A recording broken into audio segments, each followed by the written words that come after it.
آج ہماری نشست ہے حضرت مولانا خضر حیات بکروی صاحب، جو کہ جمعیت اشاعت توحید و سنت پاکستان کے مایہ ناز خطیب ہیں اور مناظر ہیں۔ تو آج ہم کریں گے ان کے ساتھ کچھ نشست اور کچھ سوالات۔ تو حضرت کیا حال خیریت سے؟ جی الحمدللہ، اللہ کا شکر۔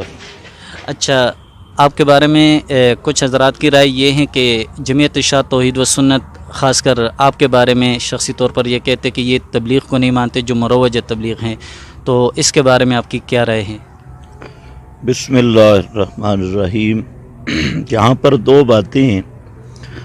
ایک تو یہ ہے کہ تبلیغ انبیاء اور دعوت الانبیاء، تبلیغ انبیاء اور دعوت الانبیاء کی امین جماعت اشاعت التوحید و سنہ ہے، اور اشاعت التوحید و سنہ کی دعوت و تبلیغ علی منہاج الرسول صلی اللہ علیہ وسلم قائم ہے، اور اسی کے ہم داعی ہیں، اسی کے لیے کوشش کرتے ہیں۔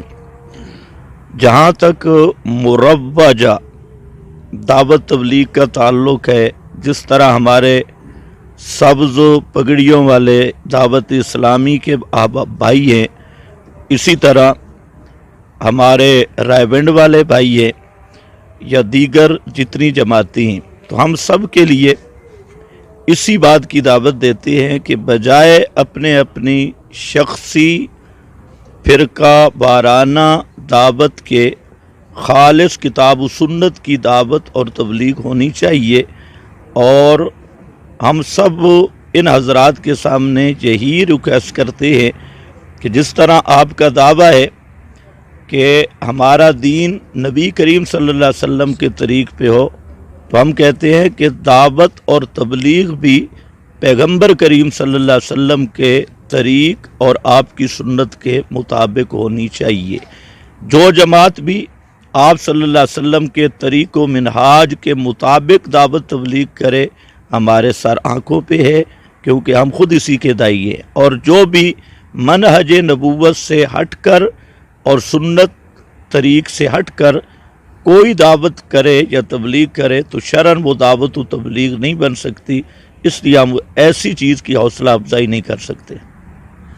اچھا، تو وہ تو یہ نہیں کہتے کہ مطلب چلہ یا 4 ماہ یہی جنت کا ٹکٹ یا جنت کا معیار ہے، صرف وہ یہ کہتے ہیں کہ منہج نبوت پر آنے کے لیے ایک طریقہ کار ہے، جس طرح ہمارے مدارس میں کلاسز کے ایک طریقہ کار ہوتے ہیں، تو یہ چلہ 4 ماہ اور جو سروزہ کی ترتیب ہے، اجتماعات کی ترتیب، وہ اس کو صرف طریقہ کار کہتے ہیں، باقی فضائل وغیرہ وہ اللہ کے راستے میں مطلقاً نکلنے کا کہتے ہیں۔ بہت اچھی بات ہے۔ بنیادی بات یہ ہے کہ نبی مکرم صلی اللہ علیہ وسلم کی ترتیب کیا ہے۔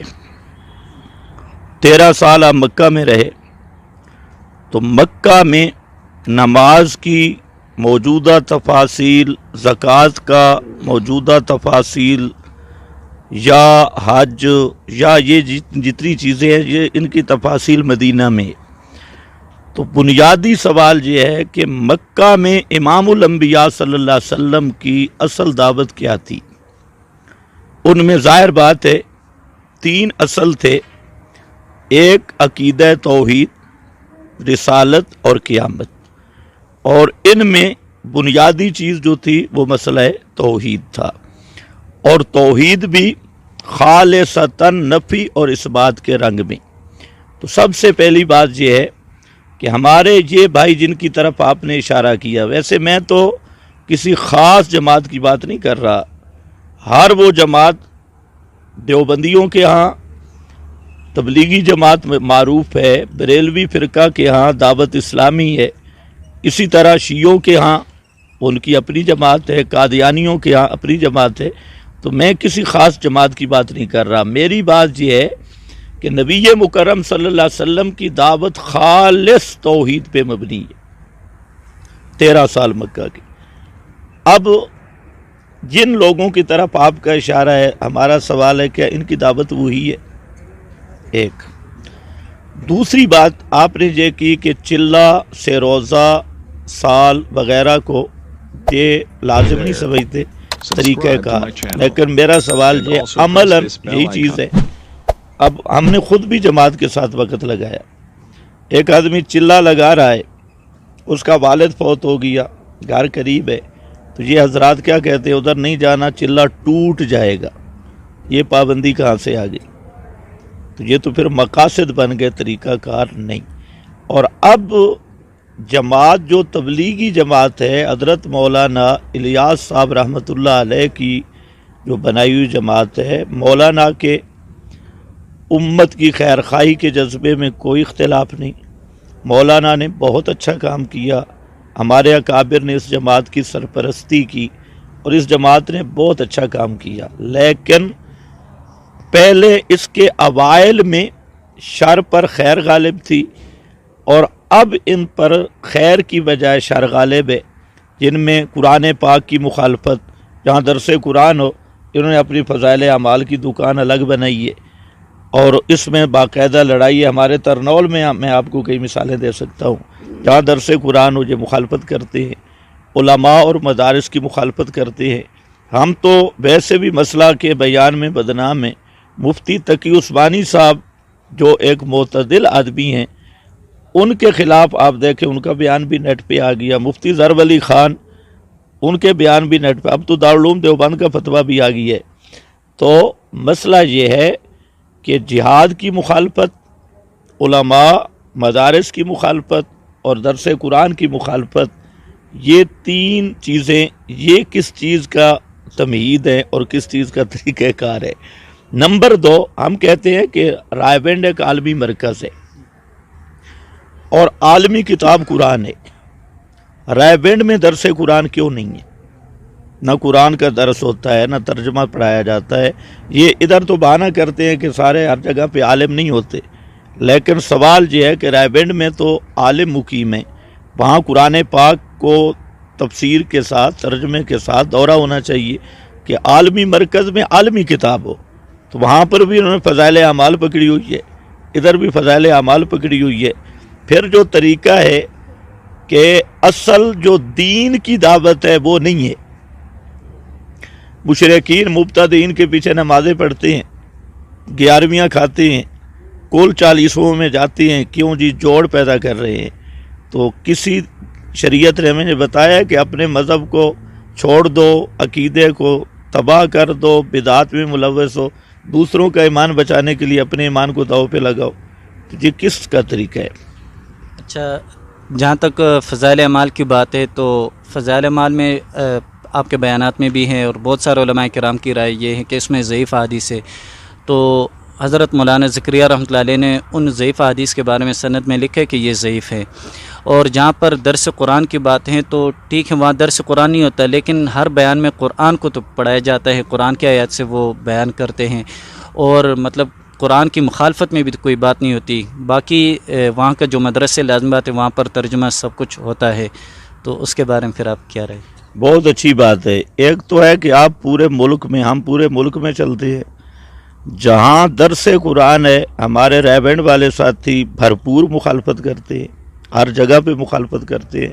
بلکہ میاں والی میں اور چند ایک ایسی مساجد ہیں کہ ادھر درس قرآن ہو رہا ہے، انہوں نے مقابل میں فضائل اعمال پکڑی ہوئی ہے. ایک منٹ میری بات پوری ہونے دو. مقابل میں اب کم از کم یہ ہے کہ بزرگوں کو اس طرف توجہ دینی چاہیے. میں نہیں سمجھتا کہ شاید ان کی اوپر سے تربیت ہی ایسے، اس کی اصلاح کی ضرورت ہے. ابھی تبلیغی جماعت کے طارق جمیل ہے، یہ ابھی میں نے ان کا ایک بیان سنا ہے، آپ بھی سن لیں. حضرت عائشہ رضی اللہ تعالی عنہا کے متعلق جو طارق جمیل نے بکواس بازی کی ہے، کوئی یہودی بھی نہیں کر سکتا، کوئی رافضی بھی نہیں کر سکتا. اس کے پہلے بھی ایسے بیان آتے رہے. اب اس نے نبی کریم صلی اللہ علیہ وسلم کے ذمہ لگایا کہ آپ نے فرمایا نواب کی بیٹی، نواب دی بچی، نواب کی بیٹی، اور اس طرح کے ایسی بے ادبی پر اور گستاخانہ گفتگو کہ دنیا کا عام آدمی اس کا تصور بھی نہیں کر سکتا. اور یہ ساری میں سمجھتا ہوں کہ انہی کی تربیت ہے. قرآن کے جب قریب نہیں آئیں گے، صحیح سنت کے قریب نہیں آئیں گے، اس کی مخالفت کریں گے. آپ کہہ رہے ہیں ہر بیان میں قرآن بیان کرتے ہیں، قرآن کہاں بیان کرتے ہیں؟ قرآن کی آیت پڑھتے ہیں اور 20 جھوٹ بولتے ہیں. جہاں تک رہ گیا فضائل اعمال، فضائل اعمال میں صرف ضعیف حدیث نہیں، فضائل اعمال میں خالص جھوٹ بھی ہے، بڑے بڑے جھوٹ ہے، اور اس میں بعض روایات کے متعلق حضرت شیخ الحدیث نے لکھا ہے سندہ ضعیف وغیرہ۔ تو اب جو پچھلے حضرات ہیں ان کی ذمہ داری بنتی ہے کہ عوام کو بتائیں، ایک تو یہ بتائیں یہ فضائل کی کتاب ہے، عقائد کی نہیں، عقائد اور فضائل میں فرق ہوتا ہے، انہوں نے اب اس کو عقائد کی کتاب سمجھا ہوا ہے۔ تو دوسری بات ہے کہ یہ نشاندہی کریں کہ بھائی یہ چیزیں ٹھیک نہیں۔ اسی فضائل اعمال میں آدم کی توبہ قبول نہیں ہوتی تھی، نبی کریم صلی اللہ علیہ وسلم کا وسیلہ پیش کیا۔ اب یہ صاف قرآن کے خلاف ہے۔ آپ قرآن پڑھیں، سورہ اعراف میں کیا ہے؟ قالا ربنا ظلمنا انفسنا فإن لم تغفر لنا، قرآن صاحب اسی فضائل اعمال میں ہے، لولاک لما خلقت الافلاک۔ اب یہ قرآن کی 20 آیات کے خلاف ہے، اور یہ یہودیوں سے کام چلا۔ شاہ عبد العزیز نے اسراء عشری میں اس کی وضاحت کی ہے۔ اسی طریقہ سے بے شمار ایسی چیزیں فضائل اعمال، فضائل صدقات میں جائے، فضائل درود میں جائے، فلانے آدمی کو جناب روٹی نہیں ملتی تھی اور آپ کی قبر پہ گیا، اس نے روٹی مانگی، 2 چپاتیاں مل گئیں، فلانے کا کرایہ ختم ہو گیا، آپ کی قبر پہ گیا، اتنا کرایہ مل گیا۔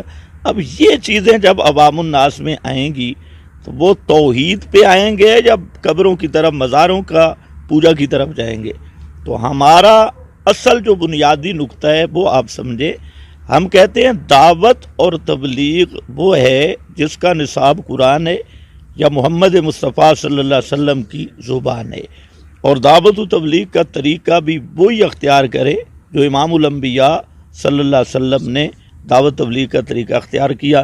اب جتنے یہ پٹھان ہمارے ساتھی ہیں عوام الناس، تو یہ یہاں تک پہنچ گئے، انہوں نے ایسے فضائل بیان کیے کہ صحابہ چلے لگاتے تھے۔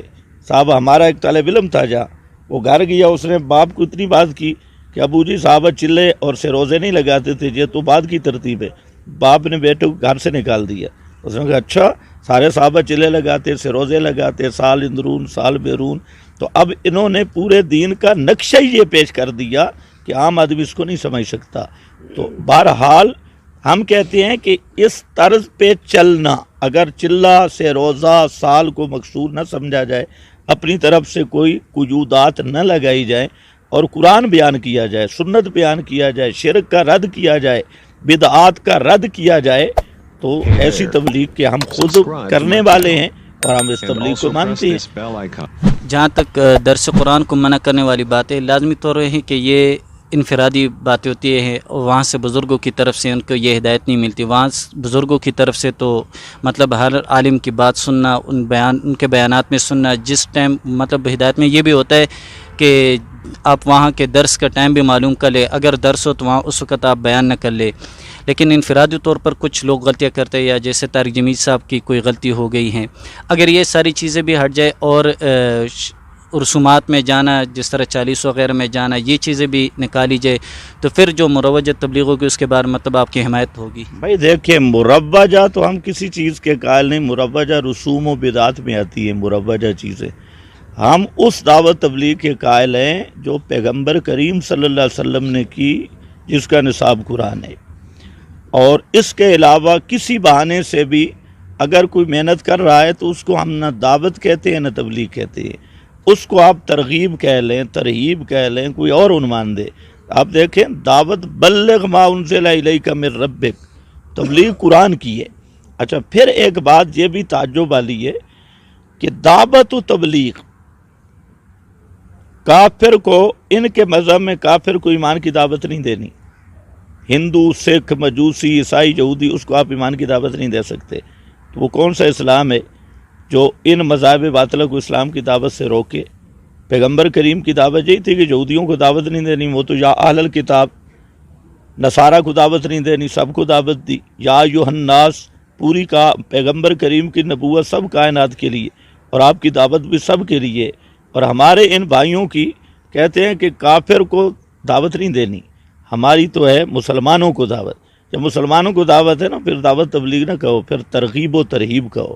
تو اپنے دونوں ناموں کا فرق۔ تو بہرحال خلاصہ یہ ہے کہ موجودہ جو خرابیاں پیدا ہو گئی، ان کو ختم کر کے اور اصل جو نصاب قرآن والا موجود ہے، جب تک وہ نصاب کی تبلیغ نہیں ہوگی تو یہ خرابیاں اٹھ ہی نہیں سکتی۔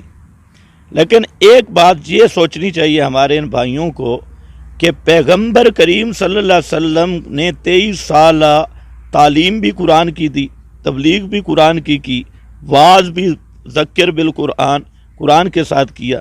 آج ہم دیکھتے ہیں کہ ہمارے مولویوں نے تزکیے کی کتابیں تصوف کی اور بنا دی ہیں، دعوت کی اور بنا دی ہیں، اور کیا کیا انہوں نے تقسیم کی۔ تو کیا قرآن کافی نہیں تھا دعوت تبلیغ کے لیے، واعظ و نصیحت کے لیے اور تزکیہ کے لیے؟ پیغمبر کریم کے تزکیہ والی کتاب قرآن ہے، دعوت والی کتاب قرآن ہے۔ تو یہ ساری پارٹیاں جو قرآن کو چھوڑ چکی ہے اور انہوں نے اپنے اپنے نصاب بنائے، چاہے وہ اب ہماری کہلوائیں یا کسی اور کی، تو ہم ایسی روش کی کبھی حوصلہ افزائی نہیں کر سکتے۔